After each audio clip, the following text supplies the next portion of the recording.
दोस्तों, द्वापर युग जिसमें महाभारत की कहानी काफी ज्यादा लोकप्रिय है। पुराणों में इसके अनेकों पात्रों का वर्णन हमें मिलता है। महाभारत में कौरवों और पांडवों के साथ साथ बहुत सारे अन्य योद्धाओं की कहानी भी जुड़ी हुई है। आज हम जिस योद्धा की कहानी के बारे में बात करने वाले हैं, उनके बारे में बहुत सारे लोगों की काफी गलत धारणाएं बनी हुई हैं। दोस्तों, महाभारत काल के एकलव्य के बारे में आप सभी लोगों को लगभग पता होगा कि गुरु द्रोणाचार्य ने दक्षिणा के तौर पर उसका अंगूठा मांग लिया था। अंगूठा मांगने का पहला कारण तो आप सभी लोगों को पता ही होगा, लेकिन इससे भी बड़ा एक और कारण था जिसकी वजह से गुरु द्रोणाचार्य ने एकलव्य का अंगूठा मांगा था। गुरु द्रोणाचार्य से जब अश्वत्थामा ने यह प्रश्न किया कि आपने एकलव्य का अंगूठा क्यों मांग लिया, तब तर्क सहित गुरु द्रोणाचार्य ने अपनी पूरी बात अश्वत्थामा को समझाई, जिसे सुनकर बहुत सारे ज्ञानी हैरान रह गए और गुरु द्रोणाचार्य की इस बात का समर्थन करने लगे। इतना ही नहीं, दक्षिणा देने के बाद आखिर एकलव्य का क्या हुआ और कैसे एकलव्य की मृत्यु हुई, किसने किया था एकलव्य का वध, इसकी पूरी जानकारी आपको आज हम बताने वाले हैं। ऐसा क्या कारण बताया गुरु द्रोणाचार्य ने कि उन्हें एकलव्य का अंगूठा दक्षिणा में मांगना पड़ा, ये जानने के लिए आज के हमारे इस वीडियो में अंत तक जुड़े रहिए। लेकिन वीडियो में आगे बढ़ने से पहले जय श्री कृष्ण कमेंट जरूर कर दीजिएगा। दोस्तों, एकलव्य निषादों के राजा हिरण्यधनु का पुत्र था। उसके पिता श्रृंगवेर राज्य के राजा थे, इसलिए एकलव्य को निषादों का राजकुमार भी कहा जाता था। एकलव्य को शुरू से ही महान धनुर्धरी बनना था। जब एकलव्य ने गुरु द्रोणाचार्य को देखा था तो एकलव्य उनसे काफी ज्यादा प्रभावित हुए थे, जिससे एकलव्य ने गुरु द्रोणाचार्य को मन ही मन अपना गुरु मान लिया था। उसने गुरु द्रोणाचार्य से कहा कि हे गुरुदेव, मैं आपसे धनुर्विद्या का ज्ञान प्राप्त करना चाहता हूँ। लेकिन गुरु द्रोणाचार्य ने एकलव्य को एक निषाद पुत्र होने की वजह से धनुर्विद्या का ज्ञान देने से मना कर दिया था। लेकिन एकलव्य गुरु द्रोणाचार्य को मन ही मन अपना गुरु स्वीकार कर चुका था। इसीलिए एकलव्य ने गुरु द्रोणाचार्य की प्रतिमा बना डाली और गुरु द्रोणाचार्य की प्रतिमा के आगे ही वो अपनी कला विद्या का अभ्यास करने लगा। एकलव्य ने पूरी लगन के साथ धनुर्विद्या का अभ्यास किया। उसकी सीखने की लगन इतनी ज्यादा प्रबल थी कि गुरु द्रोणाचार्य की प्रतिमा के आगे ही अभ्यास करते हुए उसने अपने आप को सर्वश्रेष्ठ धनुधारी बना लिया था। यहाँ तक कि एकलव्य ने अर्जुन से भी पहले शब्द भेदी बाण चलाना सीख लिया था। जब अर्जुन को इस बात का पता चला तो अर्जुन ने गुरु द्रोणाचार्य से इस बारे में जिक्र किया। अर्जुन ने गुरु द्रोणाचार्य से कहा कि हे गुरुदेव, आपने तो मुझे वचन दिया था कि इस आर्यव्रत का सबसे सर्वश्रेष्ठ धनुधर कोई और नहीं बल्कि मैं बनूंगा। तो फिर आपका ये दूसरा शिष्य एकलव्य तो मुझसे भी ज्यादा शक्तिशाली बन चुका है।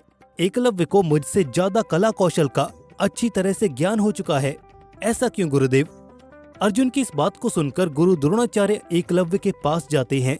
वहाँ पर जाकर जब गुरु द्रोण एकलव्य की कला का कौशल देखते हैं तो वो भी हैरान रह जाते हैं।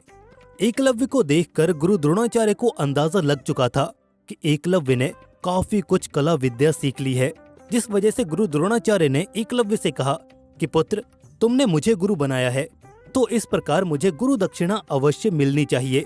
गुरु द्रोण की इस बात को सुनकर एकलव्य काफी ज्यादा प्रसन्न हो गया।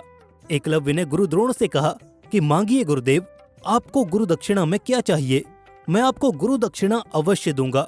इसी बात का फायदा उठाकर गुरु द्रोणाचार्य ने एकलव्य से उसका अंगूठा मांग लिया।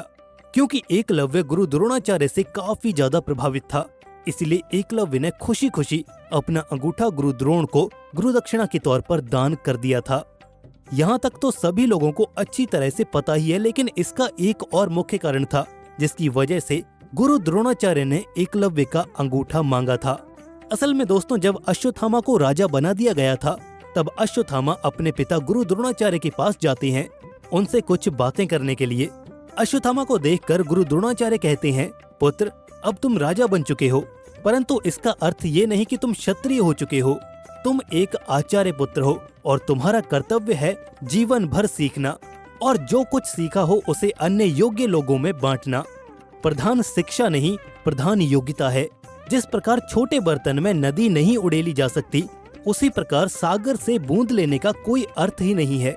इतना सुनते ही अश्वत्थामा ने गुरु द्रोणाचार्य से कहा कि मेरा आज एक पिता नहीं बल्कि एक गुरु से प्रश्न है कि अगर आपकी आज्ञा हो तो क्या ये मैं प्रश्न आपसे पूछ सकता हूँ गुरुदेव?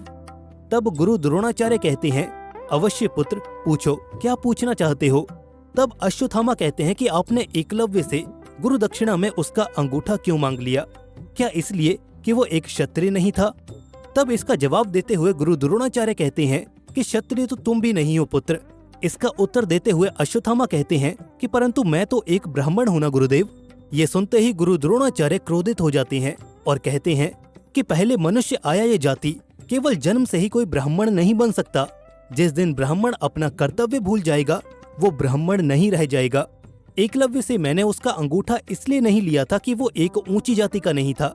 मैं ये भली भांति जानता हूँ कि विद्या पर किसी जाति का अधिकार नहीं है और न ही मैं किसी विद्या का द्वार बंद कर सकता हूँ।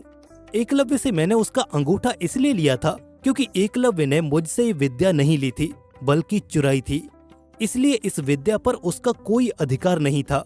यदि वो कोई ब्राह्मण या क्षत्रिय रहा होता तब भी मैं उससे अंगूठा मांग लेता। तो दोस्तों, इस कारण गुरु द्रोणाचार्य ने एकलव्य से उसका अंगूठा दक्षिणा में मांगा था। किंतु ये कहानी का अंत नहीं था।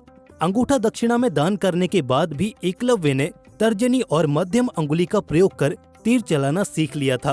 पुराणों के अनुसार एकलव्य को गुरु द्रोणाचार्य की सहायता से अपने सपने में दिव्यास्त्रों का ज्ञान मिला था, लेकिन अंगूठा कट जाने की वजह से एकलव्य पहले जितना महान योद्धा नहीं रहा था। इसके बाद एकलव्य छेदी नरेश जरासंध की सेना में शामिल हो जाता है। जरासंध वही योद्धा है जिसकी वजह से श्री कृष्ण को मथुरा छोड़कर द्वारिका जाकर बसना पड़ गया था। उसी जरासंध ने एकलव्य को अपनी सेना का सेनापति बना दिया था। इससे आप अंदाजा लगा सकते हैं कि एकलव्य की धनुर्विद्या कितनी ज्यादा प्रबल थी। जब जरासंध एकलव्य को लेकर श्री कृष्ण के समक्ष युद्ध करने के लिए गए थे तो एकलव्य के सामने कोई भी सैनिक व योद्धा नहीं टिक पा रहा था। एकलव्य की इस कला कौशल को देखकर श्री कृष्ण भी हैरान रह गए और अंत में श्री कृष्ण को मजबूर होकर एकलव्य को मारने के लिए अपने सुदर्शन चक्र का प्रयोग करना पड़ गया था और तब जाकर एकलव्य का अंत हुआ था। दोस्तों, आप खुद ही सोच सकते हैं कि जिसका वध करने के लिए भगवान श्री कृष्ण को अपने सुदर्शन चक्र का प्रयोग करना पड़ गया था, वो कितना पराक्रमी योद्धा रहा होगा। दोस्तों, फिलहाल इस वीडियो में इतना ही। मुझे उम्मीद है कि आपको इस वीडियो में जरूर कुछ नया सीखने को मिला होगा। दोस्तों, आपको ये जानकारी कैसी लगी?